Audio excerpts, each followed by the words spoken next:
वो कहते हैं ना, justice delayed is justice denied. एक जुर्म होता है, फिर सालों लग जाते हैं उसे सुलझाने में, फिर केस जाता है कोर्ट में। न्याय का ये सफर कई केसेस में इतना लंबा होता है कि पीड़ित या पीड़ित के परिवार वालों की लगभग पूरी जिंदगी गुजर जाती है। नेशनल क्राइम रिकॉर्ड ब्यूरो की 2019 के रिपोर्ट के मुताबिक भारत में कुल 4,78,600 कैदी जेल में थे। इनमें से 69.05% यानी 3,30,487 अपने ट्रायल के शुरू होने का या खत्म होने का इंतजार कर रहे थे। वो अंडर ट्रायल्स थे। इनमें से 5,011 कैदी ऐसे थे जो 5 साल से ऊपर जेल में अपनी सुनवाई का इंतजार कर रहे थे। नमस्कार, मैं सोनाली कुलकर्णी क्राइम पेट्रोल सतर्क के इस नए अध्याय में आपका स्वागत करती हूँ। आज के केस में एक जुर्म साल 2011 में हुआ था जिसने उस वक्त पुलिस प्रशासन और मीडिया में हलचल मचा दी थी। दुर्भाग्यवश ये केस तकरीबन 1 दशक तक अनसुलझा रहा और उसका प्रतिघात तकरीबन 10 सालों बाद 2021 में हुआ। 6-7 मिनटी पे 10,000, 7 मिनटी पे 10,000, 2-4 पंजा पे 50,000, 50 75,000 खाजा।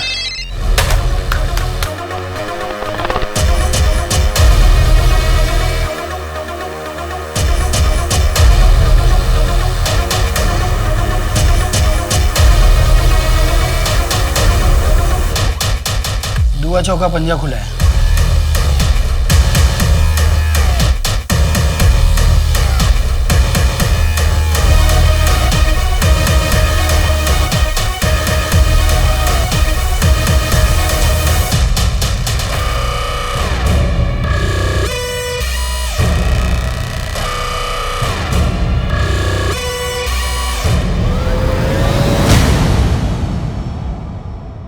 अवैध व्यापार और जुआ समाज की वो कुरीतियां हैं जिन्होंने अब तक ना जाने कितनी ही जानें ले ली होंगी। जिसकी लत लगती तो एक इंसान को है, पर बर्बाद वो पूरे परिवार को कर देती है।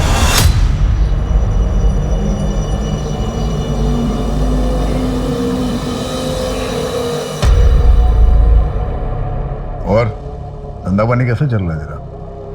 बढ़िया चल रहा है। अरे धीरज अंकल, नमस्ते। नमस्ते बेटा, कैसी हो? अच्छे। अच्छा पापा, मुझे कॉलेज के बाद एक प्रोजेक्ट के काम से अनीशा के घर जाना है, तो थोड़ा लेट हो जाएगा। ज्यादा लेट मत करना। ठीक है पापा। और हाँ सुनो, ये रितेश को बोलना 1:30 बजे छवि को स्कूल से लाकर घर छोड़ना है। ठीक है मम्मी।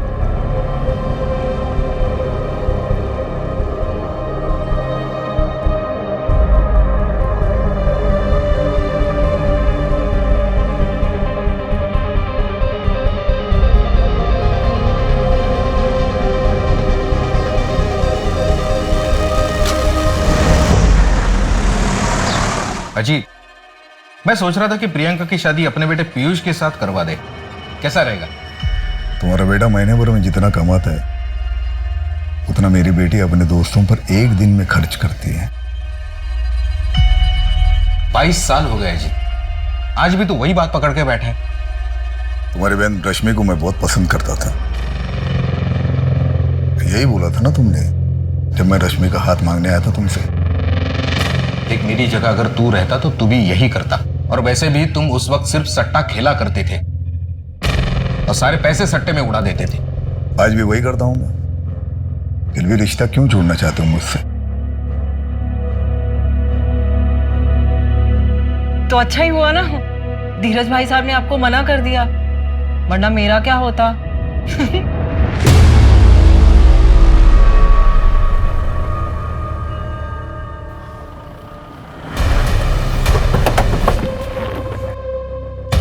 ओ साहब, एक मिनट साहब, कौन है आप लोग?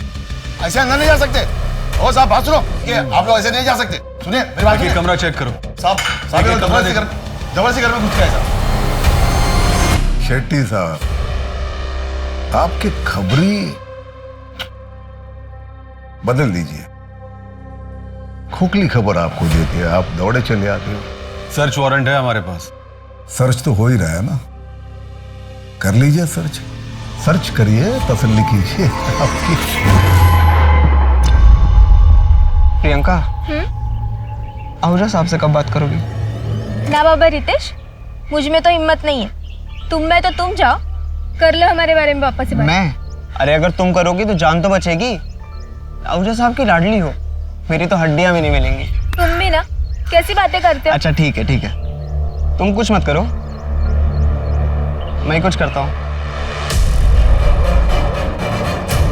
सर कुछ नहीं।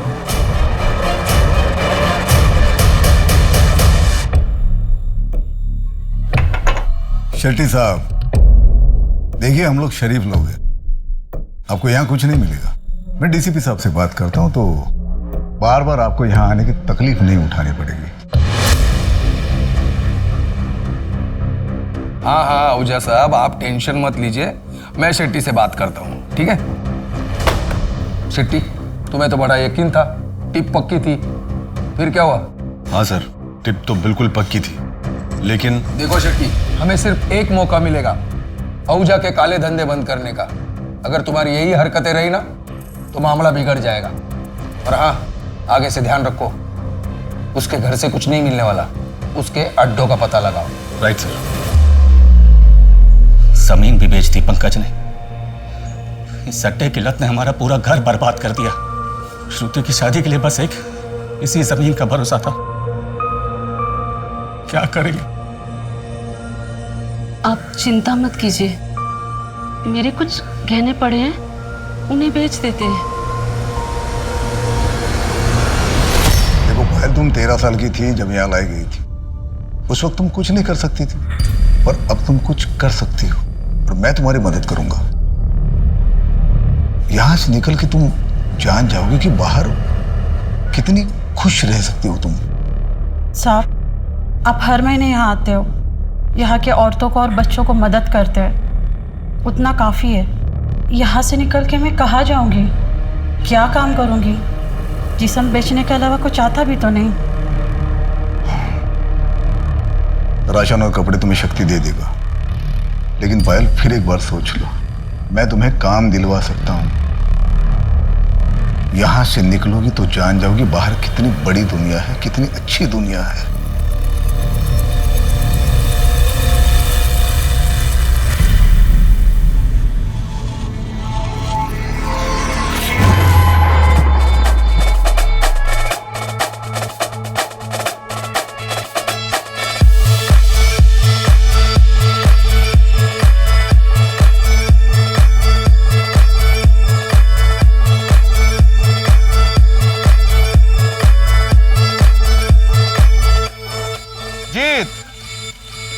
Congratulation. Thank you very much. अरे आज तो तेरे लिए डबल सेलिब्रेशन का दिन होगा, एक तो तेरी एनिवर्सरी और दूसरा इंडिया वर्ल्ड कप भी जीत चुकी। क्या हराया यार श्रीलंका को आज। सेलिब्रेट करते चलो चलो आओ।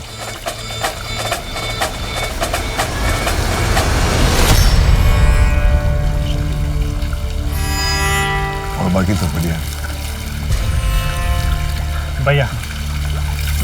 हाँ हाँ, अरे वो आज मेरी खुशी में शामिल होने कैसे आ गए तुम? भैया मुझे आपकी खुशी से कोई प्रॉब्लम नहीं है। गुड, जाते हो भाभी से मिलके जाना। और सुनो, खाना खा के जाना।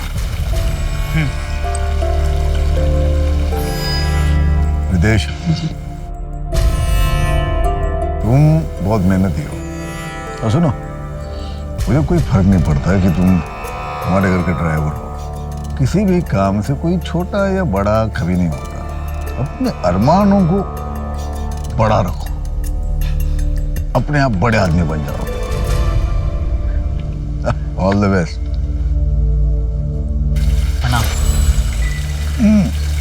आहूजा साहब सुबह के लिए माफ़ी चाहते हैं। वो कहे ना कि शेट्टी साहब बताए बिना ही मुझे यहाँ लेकर आ गए। तुम्हारी बीवी प्रेग्नेंट है ना, और तुम्हारा ट्रांसफर रुकवाना है। Yes sir. बोल दिया मैंने, हो जाएगा। बहुत बहुत शुक्रिया, चलता हूँ। अरे ड्रिंक तो। पापा, मैं सोच रहा था कि MBA करने का क्या मतलब है? वैसे भी अपने बिजनेस में पढ़ाई की कोई ज़रूरत तो है नहीं।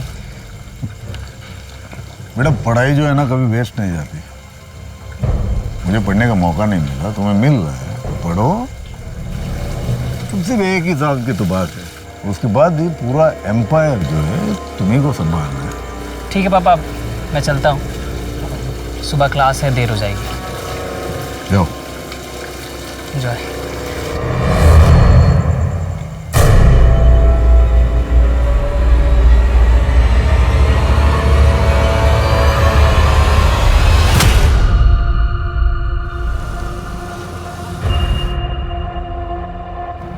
साहब, आपने हमारे बेटे की जमानत की बात की है क्या? शक्ति, मैंने तुमसे पहले भी कहा है, तुम्हारे बेटे के मामले में कोई मदद नहीं करूंगा तुम्हारी। रेप किया उसने, अगर उसे अभी छुड़ाऊंगा तो कल जाके किसी का मर्डर कर देगा वो। छोड़ो, इसे बढ़ाओ मत। क्या हुआ? देखता हूँ सर।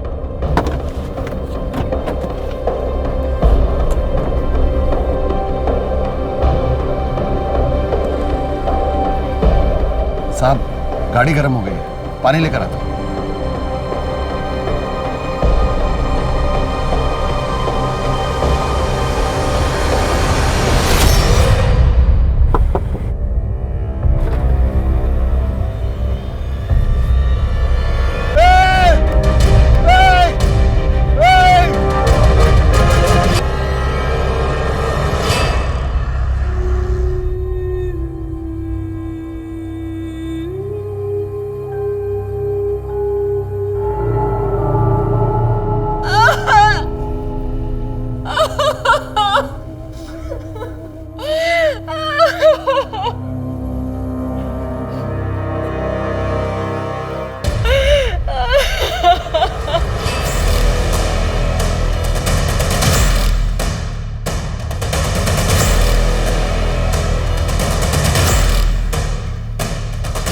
पेट्रोल की स्मेल।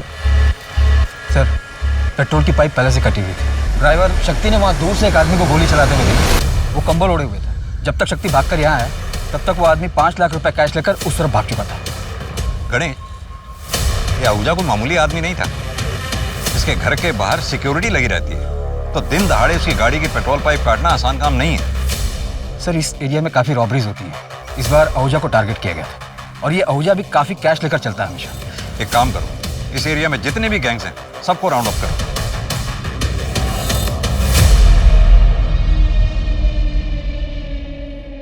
सर, मैं क्लास में था, तभी मुझे शक्ति चाचा का कॉल आया। उन्होंने बताया पापा के बारे में। आखिरी बार कौन मिला था अजीत आहूजा से? सिद्धार्थ बाबा। रात को मैं आहूजा साहब के पास गया तो सिद्धार्थ बाबा जा रहे थे। वो हॉस्टल में रहते हैं ना।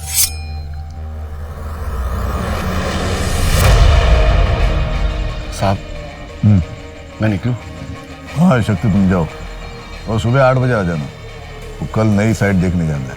सर, मैं कल सिर्फ आधे घंटे के लिए ही आया था, उसके बाद घर चला गया। मैं सुबह ऑफिस के लिए निकल ही रहा था, तब खबर मिली। दीदी,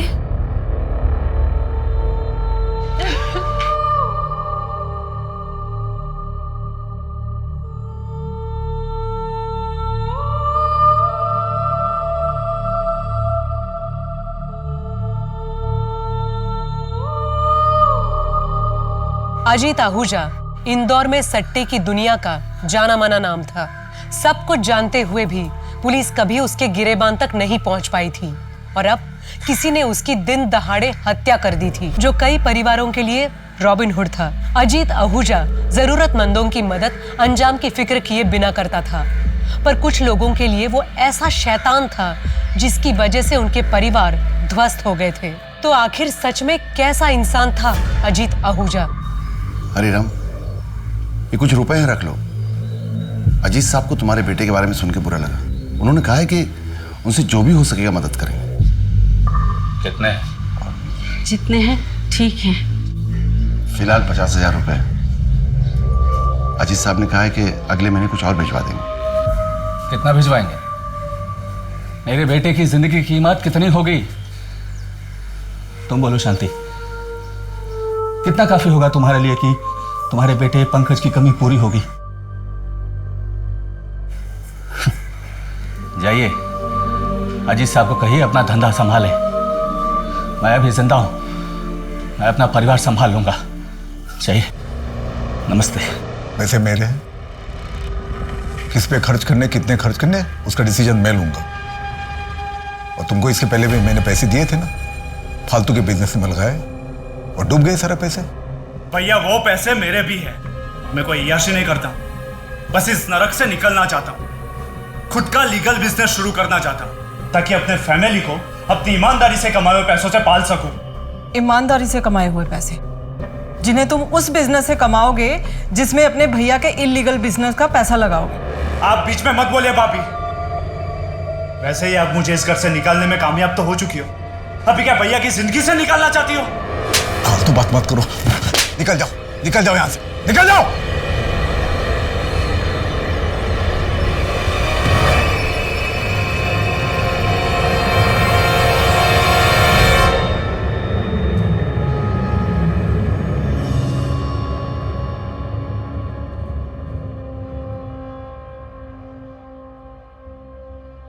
आप चिंता मत करिए भाभी, मैं सब संभाल लूंगा, बिजनेस को, बच्चों को, सबको संभाल लूंगा। सिद्धार्थ जब अपनी एमबीए पूरी कर लेगा मैं खुद ही उसे बिजनेस सौंप दूंगा। मैं वापस नहीं जा रहा एमबीए करने, वो तो पापा की इच्छा थी इसलिए मैं कर रहा था, और अब पापा ही नहीं रहे। 13वीं तक तो रुक जाते तुम लोग, दुखी होने का थोड़ा दिखावा ही कर लेते। कोई नहीं संभालेगा बिजनेस, ये घर, परिवार और बिजनेस संभालने के लिए अकेली काफी हूं मैं।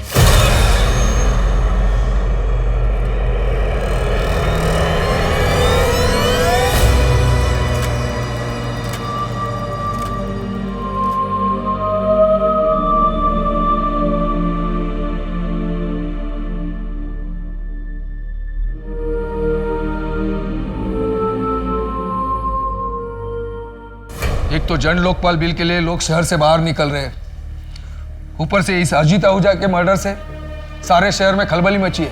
सर, मुझे अजीत आहूजा की फैमिली के हर मेंबर को इंटेरोगेट करना होगा, साथ ही उससे जुड़े लोगों को भी। इसके लिए मुझे स्पेशल परमिशन चाहिए होगी सर, क्योंकि इसमें काफ़ी बड़े नाम और पॉलिटिशियंस भी हैं। कोई ज़रूरत नहीं है ज़्यादा खुरेदने की, थोड़ी बहुत इंक्वायरी करो और जल्द से जल्द ये केस बंद कर दो। वैसे भी तुमने एफआईआर में रॉबरी और मर्डर ही लिखा है ना? क्राइम सीन को देखकर तो यही लगा है सर।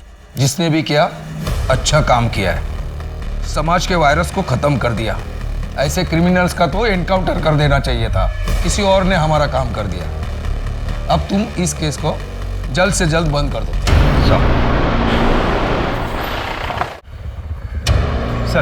सर मैंने पता किया, आसपास के रॉबरी गैंग में ऐसी कोई इंटरनल बातें नहीं हुई और ना ही तो खबरियों के पास कोई लीड। अजीत आहूजा पे अटैक हुआ है, कोई भी रॉबर इस बारे में बात करने से कतराएगा। अपने खबरी नेटवर्क को एक्टिव रखो, कभी तो पता चलेगा किसने अटैक करवाया है। पेट्रोल का पाइप कटा हुआ था, यही बात मुझे खटक रही है। अब या तो कोई घर का स्टाफ हो सकता है या फिर कोई जानने वाला जो मर्डर के एक रात पहले उस पार्टी में वहां मौजूद था। सर ये पार्टी के कुछ फोटोग्राफ्स हैं, ये देखिए। सर अगर अजीत आहूजा की लाइफ से सस्पेक्ट छाटने बैठे तो दर्जनों होंगे। बहुत बड़ा एम्पायर था, और जितना बड़ा एम्पायर उतनी ज्यादा दुश्मन। तो घर से शुरू करते हैं। वाइफ सुमन, भाई वरुण, बेटा सिद्धार्थ, बेटी प्रियंका और ये दो स्टाफ शक्ति और रितेश। सर ये एक बेटी भी है, छवि, अडॉप्टेड है, मैंने पता किया। ब्रॉथल से रेस्क्यू करके लाया गया था इसे।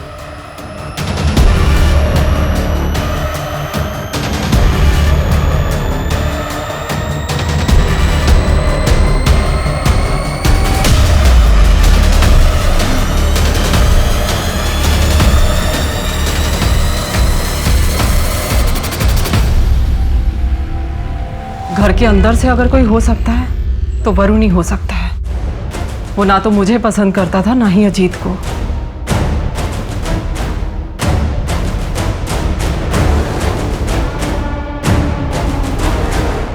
सारी दुनिया जानती है आपके हस्बैंड अजीत आहूजा इंदौर के सट्टे के बिजनेस के बादशाह थे। हम यहाँ सट्टे के बिजनेस की नहीं, आपके हस्बैंड के मर्डर की इंक्वायरी करने के लिए आए हैं। मुझे कोई एफआईआर नहीं करवानी। मेरे पति के जाने के बाद पूरा परिवार बिखर चुका है मेरा।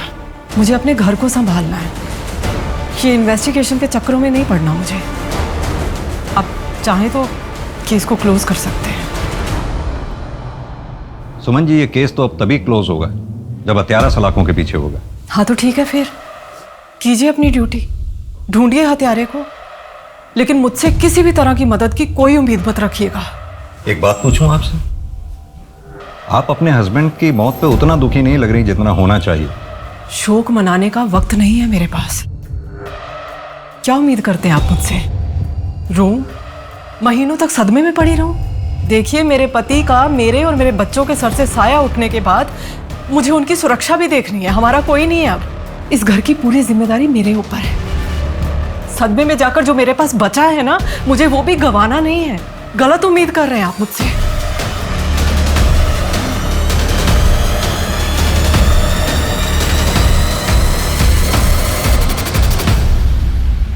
कौन हो सकता है इस मर्डर के पीछे? शतरंज का कोई ऐसा खिलाड़ी, शायद डीसीपी सर भी उसके प्यादे हैं। सॉरी सर, मन में खटका इसलिए बोल दिया। खटक तो मुझे भी रहा है। फिलहाल तो ये सोचते हैं कि अजीत आहूजा के मर्डर का सबसे ज्यादा फायदा किसे हुआ है? लगभग सभी को सर। सोर्सेज की माने तो सट्टे का बिजनेस अब सुमन चलाती है। बेटे सिद्धार्थ ने एमबीए छोड़ दिया क्योंकि वो उसे करना ही नहीं था। वरुण को फायदा हो सकता था, लेकिन सुमन ने उसके सपनों पर भी पानी फेर दिया। और वो धीरज? सर वो तो बचपन का दोस्त है, कॉर्पोरेटर है। अजीत पहले उसके लिए काम किया करता था और पिछले 10 सालों में अजीत ने धीरज को पैसों से काफी मदद की है। यानी कि जिस धीरज की वजह से पिछले 10 साल से अजीत आहूजा का घर चल रहा था, आजकल वो अजीत आहूजा का कर्जदार है। जी सर।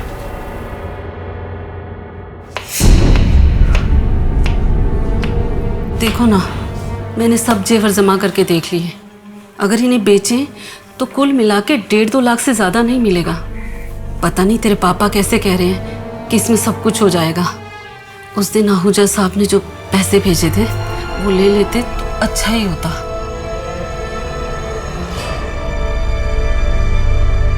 इतनी देर हो गई, तेरे पापा दूध लेने गए थे। 1 घंटा हो गया, अभी तक आए ही नहीं।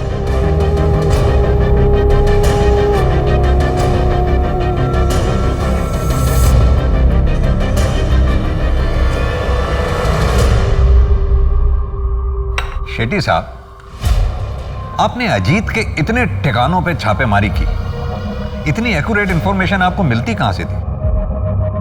हमारे अपने सोर्सेज होते हैं और आप तो अच्छी तरह जानते हैं हम अपने सोर्सेज कभी रिवील नहीं करते। और आप डायरेक्टली डीसीपी सर को रिपोर्ट करते हैं? बिल्कुल। अजीत के मर्डर की प्लानिंग इतनी बारीकी से की गई थी, और यह काम वही कर सकता है जिसे कानून और सबूतों के बारे में बहुत बारीकी से जानकारी है।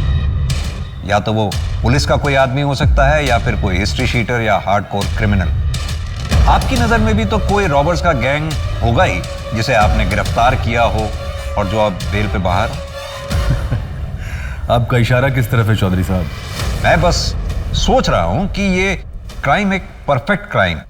कोई भी क्राइम परफेक्ट नहीं होता। हाँ, हमें खोदना पड़ता है। एक आदमी था हरिराम, सट्टे में अपना सब कुछ गंवा चुका था।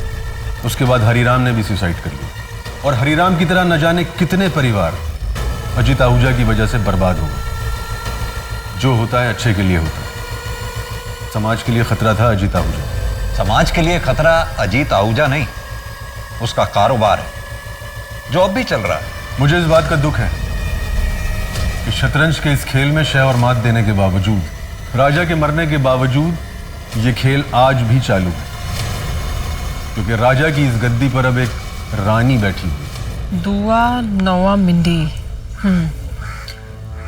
ये मिंडी क्या होता है? साहिबा, नहले के बाद जो भी आता है उसे हम 0 में गिनती करते हैं, और 0 मतलब अपनी भाषा में मिंडी। ठीक है, तुम शक्ति से मिल लो और अगले हफ्ते से मटका 6 बार खुलेगा। 6 बार कुछ ज़्यादा ही रिस्क हो जाएगा साहिबा। और आहूजा साहब तो इतना रिस्क कभी। आहूजा साहब अब नहीं रहे। अब ये खेल मेरा है और जो मैंने कह दिया वही नियम है। किसी को मंजूर नहीं है तो छोड़ के जा सकता है।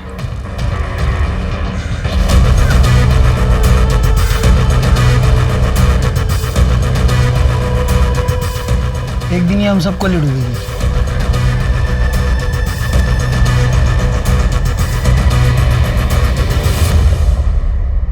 सर, अजीत की पोस्टमार्टम रिपोर्ट आ गई और बैलिस्टिक रिपोर्ट। और सर, उनकी बॉडी से जो बुलेट मिली वो 9 mm की थी, जो ग्लॉक 17 पिस्टल में यूज होती है। गणेश, एक काम करो, बुलेट की रजिस्ट्रेशन डिटेल्स निकलवाओ।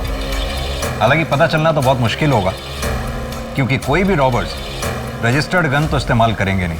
सर, हो सकता है इन सबके पीछे वरुण आहूजा का हाथ, उसने किसी गैंग को हायर किया हो। लेकिन मुझे लगता है इस शतरंज के खेल में बादशाह को मात देने वाला वजीर कोई और ही है। ये मेरी पिस्तौल रजिस्टर्ड है। पर ये क्यों चाहिए आपको? क्योंकि अजीत आहूजा के ऊपर जो गोली चलाई गई थी वो ग्लॉक 17 पिस्टल से ही चलाई गई थी। ये पिस्तौल किसी के पास भी हो सकती थी, भैया के पास भी थी। इनफैक्ट भैया ने सिद्धार्थ को ग्लॉक 17 पिस्तौल ला कर दी थी। वो भी कातिल हो सकता है। इनफैक्ट घर का कोई भी मेंबर कातिल हो सकता है। अब वो औरत सुमन से जाके क्यों नहीं पूछते? बहुत पहुंची हुई औरत है, मिडिल क्लास फैमिली से थी। भैया बिहा कर उसे लेकर आए थे। 2 साल में अपनी औकात बताना शुरू कर दी। शक्ति से पहले जो ड्राइवर था उसके साथ रंगे हाथ पकड़ी गई थी। भैया उसके प्यार में थे, माफ़ कर दिया। आज भैया तो नहीं रहे, पर वो राज कर रही है, करोड़ों के कारोबार की अकेली मालकिन। ये लो, लाइसेंस वाली है।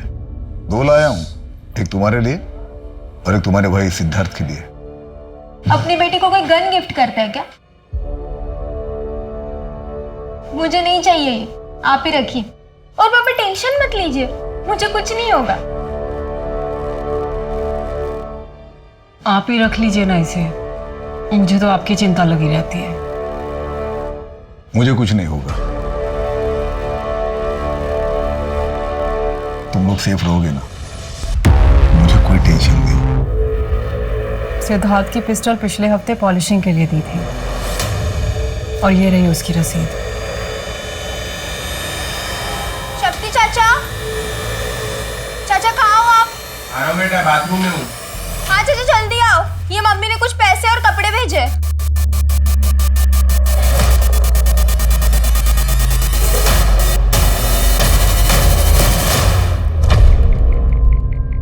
सर मुझे लगता है कि वरुण ने जानबूझकर सुमन के अतीत का पत्ता हमारे पास फेंका ताकि हमारा शक वरुण से हटकर सुमन पर चला जाए। लेकिन वरुण कह तो सही रहा है, अजीत आहूजा के जाने के बाद उसका सारा बिजनेस सुमन ने ही संभाल रखा, जिससे सबसे ज्यादा फायदा भी हुआ। अब जानना यह है कि सुमन का जिसके साथ अफेयर था वो ड्राइवर कौन था और वो अब कहाँ है। सर मैं पता लगाता हूँ। इस सट्टे के बिजनेस में कोई नया खिलाड़ी? ऐसा तो कोई सामने नहीं आया। एक एम्प्लॉय है ब्रिजेश, मैंने उससे भी बात की पर उसकी तरफ से भी कोई खास जवाब नहीं आया। सर बिजनेस में राइवलरी तो होते रहते हैं, जो कि आम बात है। कोई नया बुकी जो ज़्यादा एम्बिशियस हो? यह सारा सट्टा तो आप अपने में ले लेते हो, हमें भी कुछ करने दो ना, हमें भी कमाने दो। अजीत भाई का ऑर्डर है, 1000 से ज़्यादा की बुकिंग कोई बुकिंग नहीं लेगा। इतना ज़्यादा मत उड़ो, जितने का बिजनेस दे रहा हूँ ना उसमें खुश रहो। एक्सक्यूज मी सर, प्रियंका का फोन। स्पीकर ऑन करो। हाँ प्रियंका बोलो। सैलरी तेरी 10,000 रुपए है, तेरे घर में इतने पैसे आए कहाँ से? अजीत साहब को मारने के बाद कार से जो पैसे उठाए थे वो पैसे थे हमारे घर में। बिना हाथ लगाए ही कन्फेस कर लिया। अब ये भी बता दे कि अजीत आहूजा को मारा क्यों? तू तो बहुत वफादार था ना उसका। क्या सिला मिला 15 साल की वफादारी की? पैसों की जरूरत थी हमको, बेटे की जमानत करवानी थी। अजीत साहब हर अनजान आदमी की मदद किया करते थे, पर जब हमको जरूरत पड़ी तो साफ मना कर दी। उनको मारने से पहले भी हम बहुत हाथ जोड़े उनके पास जाके, किस हमारी मदद कर।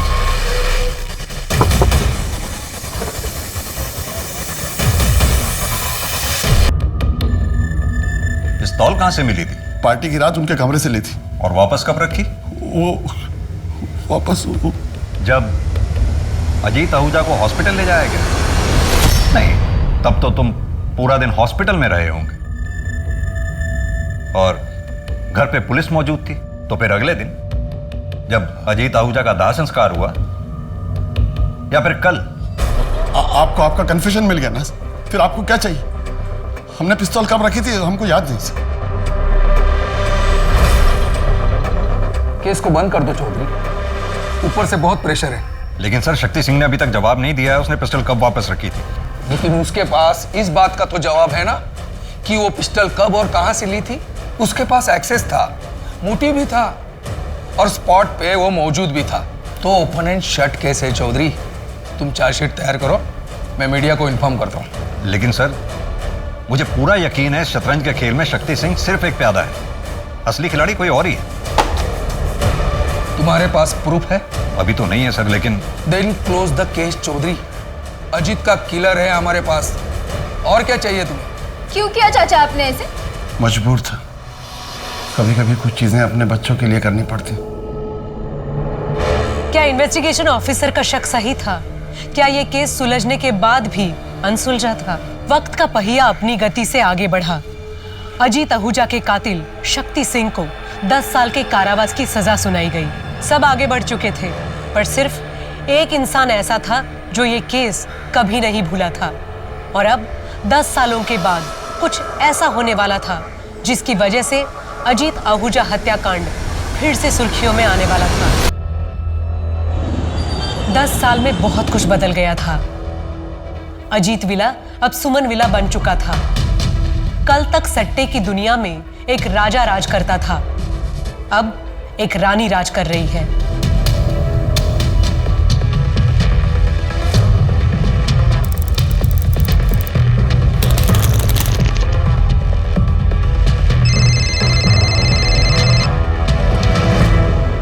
पाँच 7 9 खुला है।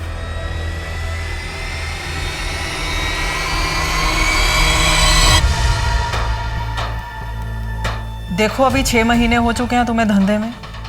एक काम करो, तुम्हारे अंडर जितने भी छोटे मोटे बुकी हैं सबका लिमिट 100 का कर दो, और उसके ऊपर का जितना भी लिमिट है तुम खा जाओ। तो अगर किसी ने 100 से ज़्यादा का गेम लगाया तो उसका पूरा पैसा मेरे पास आएगा।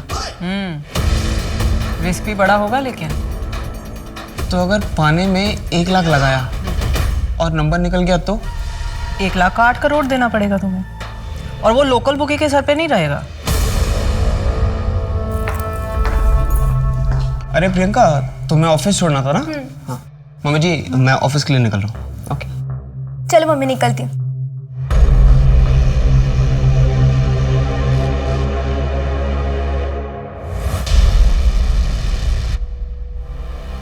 सिद्धार्थ,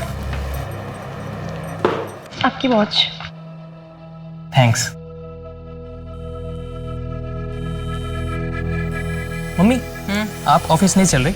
हिसाब किताब पूरा गड़बड़ है तुम्हारा, इसे चेक करके शाम को आएंगे। अच्छा मम्मी, मैं सोच रहा था भोपाल में हैंडल करना शुरू कर दूं। कोई ज़रूरत नहीं है, रितेश अच्छे से संभाल रहा है ना वहाँ पर काम। तुम पहले ये इंदौर का एक इलाका तो संभाल लो ठीक तरह से, बाद में पैर पसारना। क्या हिसाब किया है तुमने?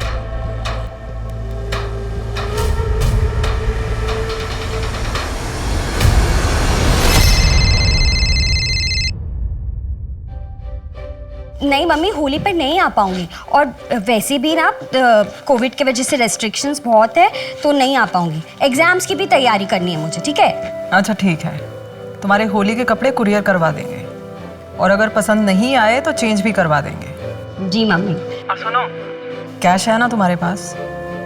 नहीं है तो मेरा क्रेडिट कार्ड यूज़ कर लेना। हाँ मम्मी, सब कुछ है। अब मुझे क्लास के लिए लेट हो रहा है, तो मैं चलती हूँ। Bye, love you.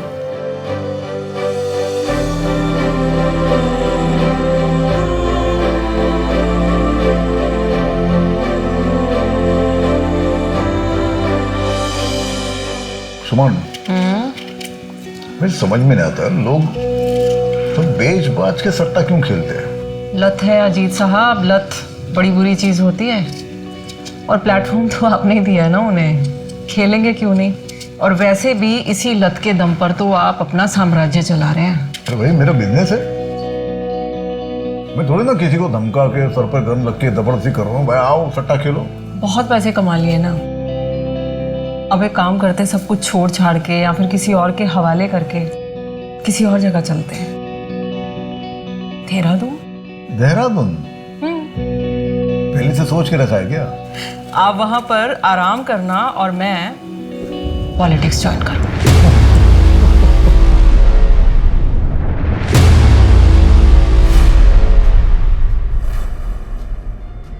क्या हुआ? साहिबा गाड़ी बंद हो गई है, मैं देख लेता हूँ।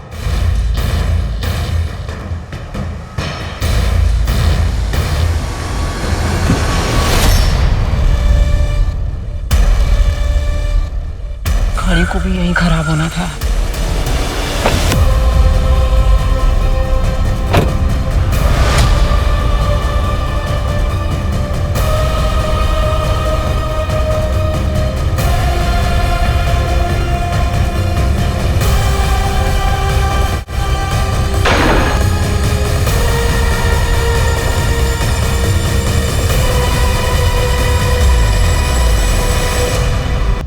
अटैकर के बारे में कुछ पता चला? देखिए, सुमन आहूजा पर जानलेवा हमला हुआ। हमारी इन्वेस्टिगेशन चल रही है, जैसे कुछ पता चलेगा हम आप लोगों को बता दें, प्लीज। सर कहाँ तक पहुंचे हैं? सर आप सस्पेक्ट्स के बारे में कुछ बताइए ना। सर सुमन आहूजा के बारे में सर हमें कुछ बताइए सर। मैं कमिंग। आओ गणेश, तुम्हें जो एक्शन लेना है, जो करना है वो करो। इस केस को जल्द से जल्द सॉल्व करो। मुझे पूरा यकीन है इस हमले के तार जरूर पिछली बार हमसे कुछ ना कुछ छूट गया होगा। सर शक्ति सिंह जेल में अपनी सजा काट रहा है, उससे बात करने के लिए मैंने एप्लीकेशन डाली है। सुमन के साथ जो ड्राइवर था उसने कुछ बताया? सर ड्राइवर कमल का कहना है कि कार बंद पड़ गई थी, उसे ठीक करने के लिए उसने बोनट खोली, उसे गोली की आवाज़ सुनाई। उसने एक आदमी को बाइक से भागते हुए देखा पर नंबर प्लेट नहीं देख पाया। मुझे हमेशा से ये लगता था कि अजीत के मर्डर के पीछे उसकी बीवी सुमन का हाथ था, पर शायद मैं गलत था और तुम सही। इस सब के पीछे वरुण ही होगा। वही एक ऐसा है जो इस शतरंज के खेल का किंग बनना चाहता था और बाजी क्वीन मार ले गई। और अब 10 साल बाद वरुण ने फिर वही खेल खेला। लेकिन सर अब मुझे नहीं लगता, अगर वरुण को गद्दी चाहिए थी तो उसने 10 साल इंतजार क्यों किया? तुम पहले शक्ति सिंह से बात करो, क्या पता 10 साल बाद अब वो सच्चाई बता दे। नीरज, लड्डू तो बहुत अच्छा है। शक्ति भाई, आपको कुछ पता चला क्या? आपके आहूजा साहब की बीवी के ऊपर हमला हुआ है। सूत्रों की माने तो सुमन आहूजा की हालत बहुत नाजुक है। हालांकि पुलिस और डॉक्टर अभी मीडिया से कोई भी बात नहीं कर रहे हैं।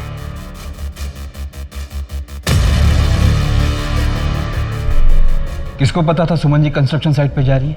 मम्मी अपने शेड्यूल के बारे में किसी को नहीं बताती थी और ड्राइवर को भी वो गाड़ी में बैठने के बाद ही बताती थी। दीदी दीदी मम्मी कैसी है? ठीक है ना मम्मी?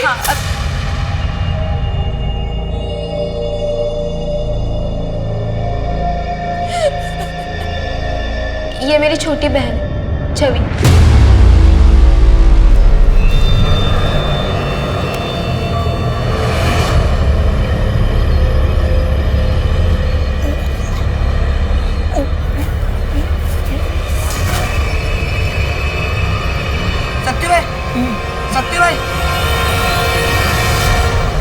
शक्ति सिंह मरा नहीं, मारा गया।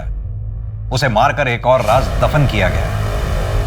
पर सुमन अभी जिंदा है, वो ठीक होकर जरूर पलटवार करेगी। सर शक्ति सिंह का जेलमेट नीरज, कल ही उसे बेल मिली और कल ही उसने अपने घर से आए लड्डू शक्ति सिंह को खिलाए थे। इस नीरज की बेल किसने कराई? उसकी वाइफ ने। अब वो अपने गांव चला गया। ट्रैक करो, उसे फौरन उठा के ले आओ। वो सुमन को जो बुलेट लगी थी उसकी बैलिस्टिक रिपोर्ट आई क्या? जी सर, सेम पिस्टल, क्लॉक 70। 10 साल पहले अजीत आहूजा भी इसी तरह से मारा गया, तो क्या समझे? इतिहास अपने आप को दोहरा रहा है। सर मुझे लगता है कि सुमन पर हुए अटैक के जड़ तक पहुंचने के लिए हमें अजीत के मर्डर केस की फाइल को फिर से ओपन करना होगा। इस शतरंज के खेल में पिछले 10 साल से लेकर आज तक जितने भी मोरे हैं सबको फिर से टटोल। शायद सुमन के केस की वजह से हम अजीत आहूजा के मर्डर केस को सही मायने में क्लोज कर पाए। सर ये सेंट्रल जेल के विजिटर लिस्ट की कॉपी है। पिछले 10 साल में कौन कौन ड्राइवर शक्ति सिंह से मिलने आया था, इसमें सबकी एंट्री है। मैं शक्ति से मिलने इसीलिए जाता था ताकि अजीत भैया के असली कातिल का पता लग सके। वो तुम ही थे ना जिसने शक्ति सिंह की बेटी की बेल कराई और फिर अजीत को मारने के लिए कहा। सुमन पर अटैक भी तुमने ही करवाया था और शक्ति को भी अपने रास्ते से हटा दिया। तुम्हारे सच्चाई का आखिरी सबूत हो शक्ति सिंह, उसे भी खत्म करवा दिया तुमने। अभी तक सिर्फ फिल्मों में देखा सुना था, पर अभी सच में लगने लगा है कानून अंधा होता है। आप लोगों को सुमन का असली चेहरा नहीं दिख रहा है? वो शराफत का चोला पहने हुए एक नागिन है और उसी के जैसे उसके बच्चे भी हैं। क्या पता है अटैक सिर्फ एक नाटक हो जो सुमन ने खुद करवाया हो। सुमन के पास कोई मोटिव ही नहीं है। 10 साल पहले अगर उसने करवाया होता तो हम ये मान लेते कि ये अटैक उसने हमें गुमराह करने के लिए किया, पर अब वो ऐसा क्यों करेगी? तुम गुमराह कर रहे हो हमें, जैसे पिछली बार सुमन के अफेयर के बारे में बताकर किया था। सर इनका लॉयर आया है। गुमराह तो आप लोग खुद हो पिछले 10 सालों से।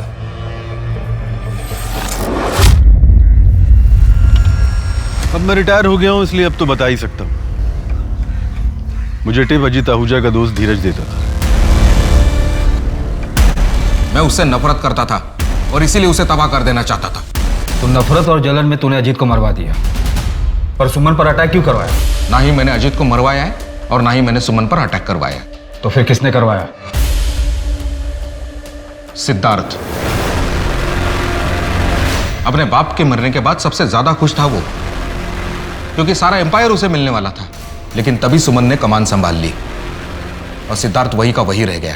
अब अगर सुमन को कुछ हो जाता है तो आप ही बताइए, इसमें सबसे ज्यादा फायदा किसका होगा? सर, सुमन को लगी गोली जिस ग्लॉक 17 पिस्टल से चलाई गई थी, वो 5 महीने पहले ही चोरी हो गई। भोपाल की राय फैमिली ने इसकी कंप्लेंट भी लिखवाई थी। यानी सुमन पे किए गए हमले की तैयारी 5 महीने पहले से चल रही थी, या फिर शायद सुमन पर हमले की बिसात 10 साल पहले ही बिछाई गई थी।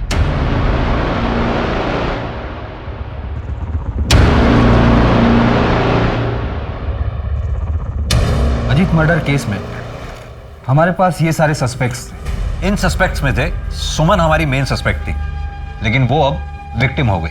बाकी बचे ये लोग। सर, 2 सस्पेक्ट्स और भी हैं। पहली छवि, सुमन और अजीत की अडॉप्टेड बेटी, और दूसरा रितेश, जो कि प्रियंका आहूजा का हस्बैंड है, जो 10 साल पहले उसका ड्राइवर था। सर, फिलहाल इस फैमिली में यही 2 लोग हैं जो ब्लड रिलेटिव नहीं है। इस छवि को तो रेस्क्यूड कराया गया था ना ब्रॉदल से। अजीत और सुमन ने उसको अच्छी जिंदगी दी, सब कुछ दिया, फिर वो सुमन पर अटैक क्यों करवाएगी? इनफैक्ट अजीत के मर्डर के समय तो ये छवि 10 से 12 साल की रही होगी। नहीं गणेश, ये पॉसिबल नहीं है। पता नहीं सर, पर मुझे छवि और रितेश दोनों खटक रहे हैं। तो फिर फील्डिंग लगाओ, देखें क्या हाथ लगता है। अरे ये आपका वॉलेट। छवि के एडमिशन का कुछ हुआ? थोड़ा डोनेशन देना पड़ा, लेकिन हो गया है। मैंने चेक दे दिया है। चेक? हाँ, वो आपके ब्लैंक चेक साइन किए हुए पड़े हुए थे ना मेरे पास। देने से पहले एक बार पूछ तो लेती। उसके बैकग्राउंड की वजह से दिक्कत आ रही थी बहुत ज्यादा, इसलिए दे दिया मैंने चेक। हो गई एडमिशन अभी। मैंने लॉयर से बात की है, एडॉप्शन की कुछ फॉर्मेलिटी तो पूरी करनी है, वो जल्दी पूरी कर लेंगे हम लोग। सर, सुमन आहूजा से लेटेस्ट सभी के कॉल रिकॉर्ड्स मैंने स्टडी कर लिए हैं। इसके अलावा कुछ भी सस्पिशियस नहीं है। उठाओ इसे। जी सर। और इसके बारे में कुछ पता चला? हाँ सर, जेलर शर्मा से बात की मैंने। नीरज के विजिटर लिस्ट में भी इसका नाम है। इसका पूरा बैकग्राउंड चाहिए मुझे।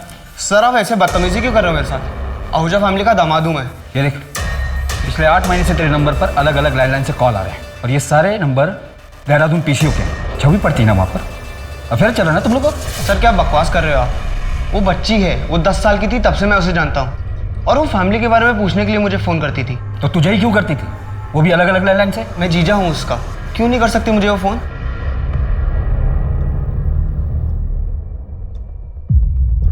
क्या ये छवि आहूजा आपकी बेटी है? हाँ साहब, क्या हुआ? देखो पायल, तुम 13 साल की थी जब यहाँ लाई गई थी। छवि मेरी बेटी है। सब ठीक तो है ना?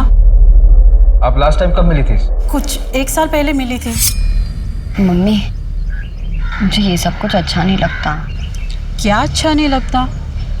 ये महंगे कपड़े, अच्छी लाइफ, बड़ी गाड़ी, अच्छा कॉलेज, क्या अच्छा नहीं लगता तुझे? बोल बेटा। वो घर मानुस तो है, पर मेरी छवि की जिंदगी तो बन गई वहाँ पे। आहूजा फैमिली में छवि को कोई परेशानी थी? नहीं, ऐसा कुछ तो नहीं बताया उसने मुझे। जब सुमन छवि को यहाँ से लेकर गई, तो क्या उस घर में छवि के साथ कुछ गलत हुआ था? शक्ति सिंह के जेल में नीरज के विजिटर लिस्ट में तुम्हारा नाम है। क्यों जाती थी उस समय में? अपनी मर्जी से घर की एक चीज नहीं खरीद सकते। सब कुछ दिया है तुम्हारे बाप ने, लेकिन आजादी नहीं, खुशी नहीं। अरे खुद तो सब पर पैसे लुटाते रहते, और हम अपनी मर्जी से एक पैसा भी खर्च नहीं कर सकते। और तुम भी करते रहना इंतजार। तुम्हारे हाथ में कारोबार नहीं देने वाले ये। पर मम्मी, हम कर भी क्या सकते हैं? आप तो जानती है ना, पापा किसी की सुनते भी तो नहीं है। एक तरीका है, अगर तुम मेरा साथ दो ना, ये पूरा कारोबार तुम्हारा हो सकता है। तुम ये कर पाओगे शक्ति? मेरे बेटे को बचाने के लिए मेरे पास कोई चारा भी नहीं। कल तुम मेरा काम कर दो, तुम्हारे बेटे की बेल की जिम्मेदारी मेरी। काम कल ही हो जाना चाहिए। हाँ, मैं शक्ति अंकल से मिलने जाती थी। मैंने जेलर से सेटिंग कर रखी थी। घर में शक्ति चाचा से मिलना अलाउड नहीं था, इसलिए मैंने नीरज के नाम पर एंट्री की थी।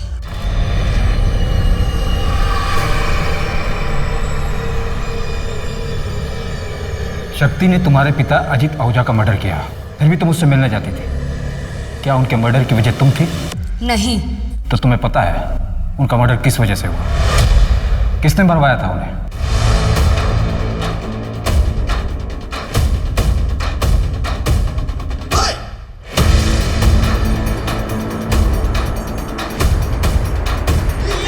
मम्मी 10 साल हो, आपने कहा था मैं संभालूंगा बिजनेस। आप तो पापा के जैसे ही। तुम्हारे पापा जैसे नहीं हैं हम। कमजोर हो गए थे तुम्हारे पापा, उन्हें मारना ना बड़ा ही आसान था, लेकिन हमें कोई छू भी नहीं सकता। कहां से कहां लेकर आए हैं पूरे एम्पायर को। कर पाओगे ये सब? सुमन आहूजा बनना इतना आसान नहीं है। मुझे सिर्फ सिद्धार्थ और सुमन की मौत से मतलब है, फिर पूरा बिजनेस तुम्हारा। तुम सुमन को क्यों मारना चाहती थी? उसने तो तुम्हें सब कुछ दिया, अडॉप्ट किया था उसने तुम्हें। सुमन ने नहीं, मेरे पापा ने मुझे अडॉप्ट किया था। अजीत आहूजा मेरे बायोलॉजिकल फादर थे और उस सुमन ने मेरे पापा को मार डाला। 10 साल तक मैं चुप रही, पर बर्दाश्त नहीं होता था मुझसे। वो सुमन आहूजा खुद को रानी समझती थी, मैंने उसी के खेल में उसी को मात दी थी। सुमन को पता था कि तुम अजीत की बेटी हो? नहीं, पर मुझे पता था वो क्या है। कल ही खत्म कर देना।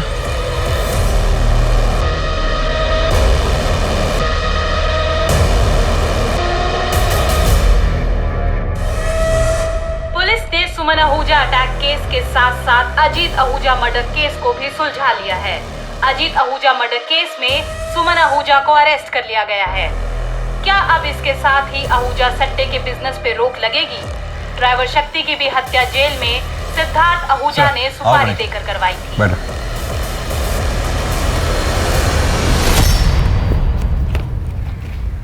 Congratulations, good work. Thank you sir. अब इस सट्टे के खेल से हमेशा के लिए छुटकारा मिल गया। राजा रानी दोनों को शय और मात। हाँ सर, इस बार कोई वजीर ना राजा की गद्दी पर बैठ जाए। 2011 में इंदौर के इस केस में सुमन आहूजा ने अपने ही पति की हत्या करवाई ताकि वो सट्टे की दुनिया पे राज कर सके। लेकिन अंत में क्या हुआ? सुमन, सिद्धार्थ और छवि तीनों जेल में हैं। किसी को भी क्या हासिल हुआ? सभी ने कुछ न कुछ खोया। जुर्म का रास्ता कितना भी आकर्षित क्यों न हो, पर अक्सर वो हमसे हमारी सबसे प्यारी चीज छीन लेता है। सट्टे की लत में कुछ लोग तो कर्ज में इतना डूब चुके होंगे कि उनकी पीढ़ियां तक भुगतान करेंगी। सरकार और पुलिस इस तरह के गोरख धंधे को बंद करने की पूरी कोशिश कर रही है और कई जगह पर वो सफल भी हुए हैं। लेकिन अजीत आहूजा का सट्टा बिजनेस आज भी चल रहा है। किसी को आज तक नहीं पता सट्टा कहाँ खुलता है। आज इंदौर में ये बिजनेस अजीत के ही परिवार का एक सदस्य चला रहा है। अब मैं सोनाली कुलकर्णी आपसे विदा लेती हूँ। फिर मिलेंगे क्राइम पेट्रोल सतर्क जस्टिस रीलोडेड में एक नए केस के साथ। तब तक अपना और अपने परिवार का ध्यान रखिए। देखते रहिए क्राइम पेट्रोल सतर्क। जय हिंद।